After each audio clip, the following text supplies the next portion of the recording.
what does it say about President Trump when he refers to countries like Haiti, El Salvador and other countries in Africa as shithole countries?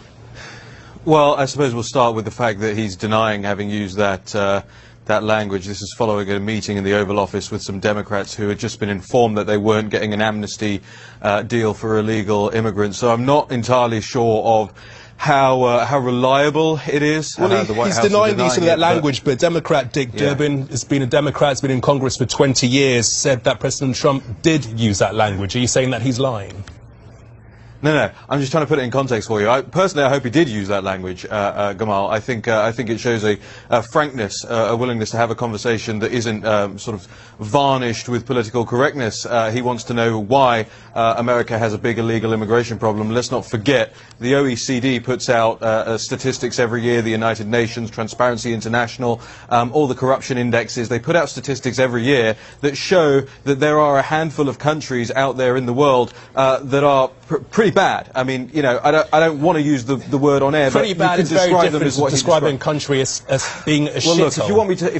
if you want me to say it, they are shitholes. You know, Gamal, it is the case. There's no getting around it. And he's not saying that they are because, you know, they're bad people there or anything like that. It might be due to corrupt regimes. It might be due to factors out of the control, environmental factors. There might be education problems there. But there are countries that you and I wouldn't want to go on holiday in and sun ourselves in. And I think that's what he's getting at. It shouldn't be shocking to anybody that there are horrible places in the world that are horrible for the people who live there to live. And instead of actually getting het up about the phrase used, maybe we've got to ask ourselves, why is Haiti in such a dire situation? Is it appropriate that the United States President should use a phrase describing a country such as Haiti, El Salvador, or countries in Africa as shitholes? You think it's appropriate for a president of a country, a leader of a country, to use that term, to use that phrase?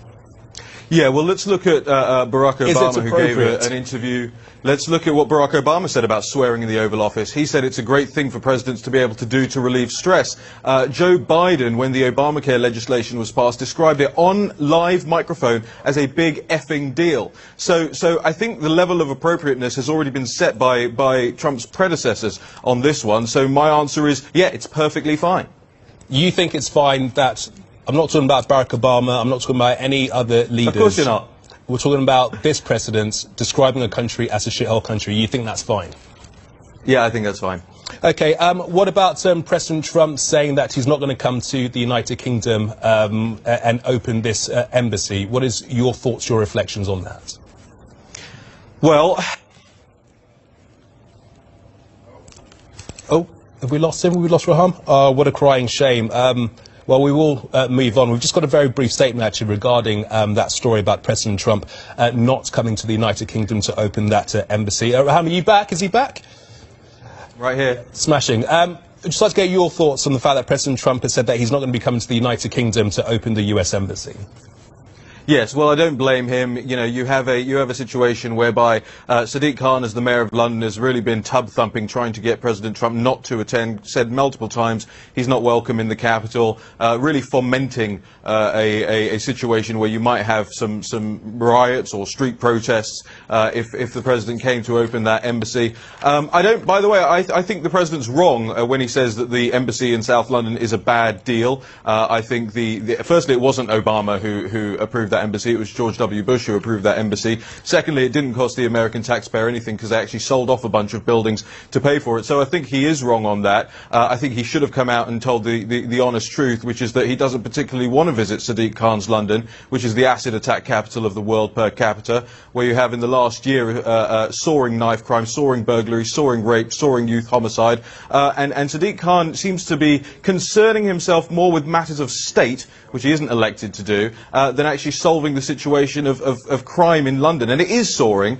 and I have to say this, and you'll excuse me for being churlish about it, but places like Sky News and the BBC and all the best and brightest journalists in the country are not covering this. What do you mean? Well, every single day we are covering stories about whether it's knife crimes or attacks, where they happen up and down the country.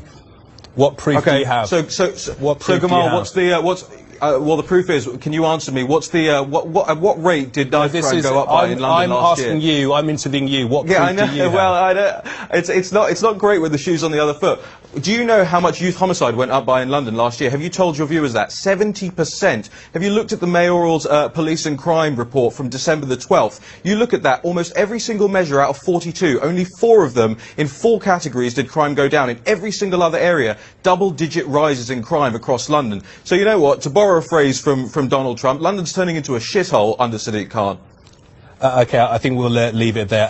Raheem Kassam, the editor for Breitbart, thanks for joining us. Recently, the last few weeks, I think I sort of got a sense that you were being a bit disillusioned by Donald Trump. However, after his outburst yesterday, you tweeted, "He's trying to win me back." Yes, it's not going to work unless he builds the wall. I mean, he's always been good at saying things that I think most people believe, and that upset liberals, and that's always fun for a while. But, okay, he's president now. We're in year 2. He hasn't built the wall. He's given tax cuts, but any Republican would have done that. That isn't what he campaigned on.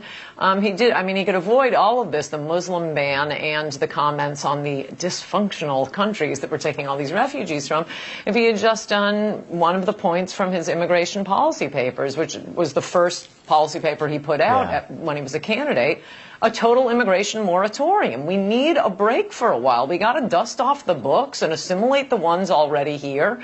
And you don't get into, you know, black, white, or African countries, or Muslim, or religion. We just need a break. Okay, but he did use that language, didn't he? He specifically insulted these countries in a sweeping generalization and picked out that he'd like to have more people from countries like Norway. So he must know how those comments are going to be received. And in fact, some people are not just questioning the intention of his comments or the colourful language, but some of the facts. For instance, he's been accused of saying an offhand comment about all Haitians have AIDS.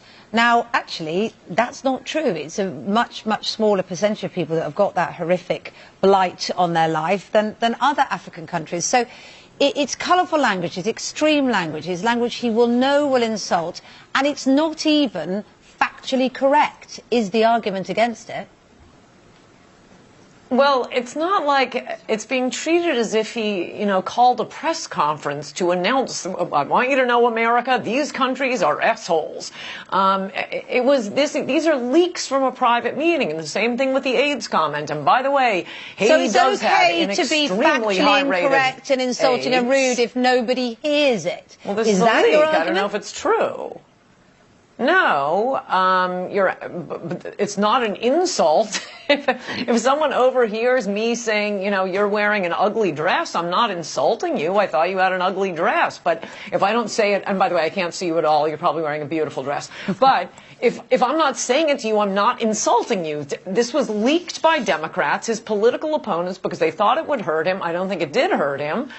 So he's using salty language to make an obvious point. But on the AIDS point, I don't think it is factually incorrect. It's a very small percentage. It's 1% of the population. Some African countries have as high as 1 in 3 people that have it. So it is factually It's correct. Astronomical, and they're very close to us. And regardless... And we have an immigration policy that won't discriminate on the basis of AIDS. It's a communicable disease. I kind of think that's one of the things we ought to be taking into account. And undoubtedly, the immigration argument is an argument that is big over here as well. It's one of the reasons why we've left the EU, because we want to take control of our borders. As we were told, that was what was going to happen, so we could choose who could come and go. And no one would suggest that having that argument isn't really valid and really important in America. But you have to appreciate that the nature of what he said and how he said it, the sweeping statements about these countries that are doing everything they can to get themselves back on their feet, certainly Haiti after the earthquake, the terrific earthquake that they experienced, and all these other African countries. You went there, that I have been fortunate enough to visit Haiti and see how hard they're working to try and improve the situation, and it was heartbreaking to be there.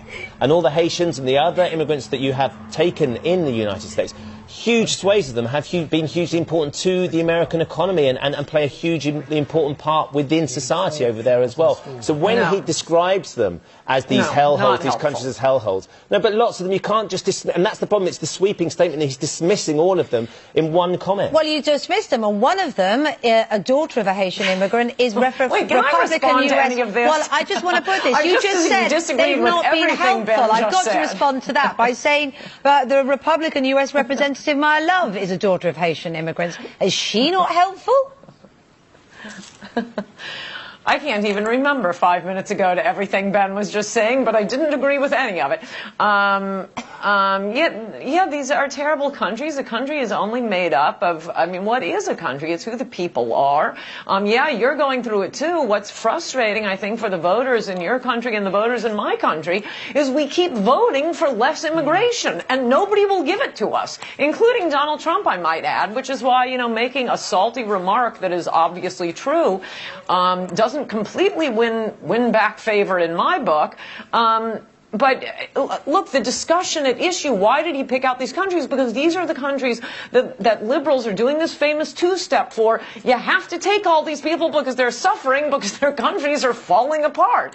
Well, he's saying maybe we want to take people who will be good for our country, not just, you know, it's not take losers of the world, you can dump everybody on us, so we can solve other countries' problems. The President of the United States is supposed to be solving the United States' problems, not all the other countries in the world's problems.